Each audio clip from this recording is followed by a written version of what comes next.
ఇక్కడ ఫోటో కనపడుతుంది కదా, ఇక్కడ ఫోటోలో కనపడుతున్న ముగ్గురు, ఒకరేమో ఇద్దరు భార్య భర్తలు, ఒకడేమో టీచర్.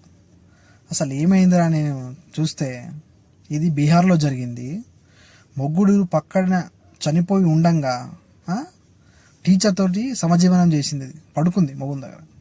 సారీ మీకు ఇట్లా ఇట్లా చెప్తుంటే మీకు అనిపించవచ్చు ఇంత గలీజ్గా చెప్తుండు అది అని, కానీ మీకు తెలవాలి, అందరికి తెలవాలి ఈ విషయం ఏమైందని. రోజు రోజుకి ఆడోళ్ళు దిగజారిపోతుండ్రు. ఒకప్పుడు మగోళ్ళు దిగజారిపోతుంటే ఇప్పుడు మగోనికి సాటిగా ఉండాలని ఆడోళ్ళు దిగజారిపోతారు.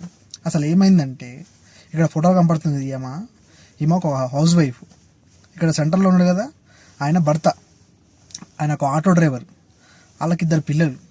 ఇద్దరిని మంచి చదివించాలని రేయి పగులు ఆయన ఆటో డ్రైవింగ్ చేస్తుంటాడు. పిల్లలు ఇంటికి వచ్చి స్కూల్ నుంచి ఇంటికి వచ్చిన తర్వాత సరిగా చదువుకోవట్లేదు, కొద్దిగా టీవీ చూడటం అది ఎక్కువైందని ఒక ట్యూషన్ టీచర్ మాట్లాడి రోజు ఒక గంట సాయంత్రం వచ్చి ట్యూషన్ చెప్తుంటే పిల్లలకు. ఇక్కడ ఇక భార్య ఏం చేసింది, ఆ టీచర్ తోటి అక్రమ సంబంధం పెట్టుకొని డైలీ వీడియో కాళ్ళు, ఫోన్ కాళ్ళు, డైరెక్ట్ ఇంటికి వచ్చి పడుకోవటాలు, పిల్లలు బయటికి పంపించాడు. ఇది భర్తకు తెలిసింది. భర్తకు తెలిసి ఏమైంది, అమ్మో భర్తకు తెలిసిపోయింది, ఇది కొడతాడు, సంపేస్తాడు, వదిలేసాడు అని చెప్పి వాళ్ళ లవర్ తోటి అదే టీచర్ తోటి మాట్లాడి ఇద్దరు కలిసి మొహం మీద దిండు పెట్టి నొక్కి చంపేసారు ఊపిరాడకుండా.